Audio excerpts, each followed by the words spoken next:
প্রিয় দেশবাসী, ভুল হলে ক্ষমা করে দিও। বাংলাদেশের পরবর্তী রাষ্ট্রপতি কে? আলোচনায় ডক্টর মোহাম্মদ ইউনূস। বিএনপির রাজনীতির এক বিশাল বড় কৌশল। বাংলাদেশের রাজনীতির অঙ্গনে এখন সবচেয়ে বড় প্রশ্ন, কে হচ্ছেন পরবর্তী রাষ্ট্রপতি? বর্তমানে রাজনীতির প্রেক্ষাপট ডক্টর মোহাম্মদ ইউনূসের নাম যেমন আলোচনায় আসছে, ঠিক তেমনি বিএনপির দীর্ঘমেয়াদী পরিকল্পনা নিয়েও শুরু হয়েছে চুলছেরা এক কঠিন বিশ্লেষণ। আজ আমরা এই বিষয়ে উন্মোচন করব। বাংলাদেশের পরবর্তী রাষ্ট্রপতি হিসাবে নোবেল জয়ী অর্থনীতিবিদ ডক্টর মোহাম্মদ ইউনূসের নাম নতুন করে আলোচনায় এসেছে। যদিও তিনি বর্তমানে অন্তর্বর্তীকালীন সরকারের প্রধান উপদেষ্টা হিসেবেও দায়িত্ব পালন করেছেন, তবুও বিভিন্ন মহল থেকে তাকে রাষ্ট্রপতির আসনে দেখার গুঞ্জন বেড়েছে।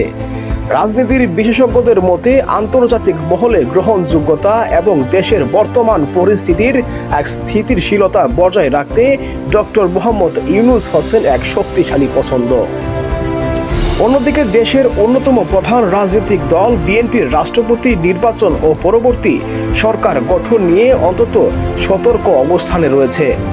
দলটির ভেতরে রাষ্ট্রপতি পদের জন্য ডক্টর ইউনূসের নাম নিয়ে মিশ্র প্রক্রিয়া থাকলেও তাদের প্রধান লক্ষ্য একটি সুষ্ঠু নিরপেক্ষ নির্বাচন নিশ্চিত করা।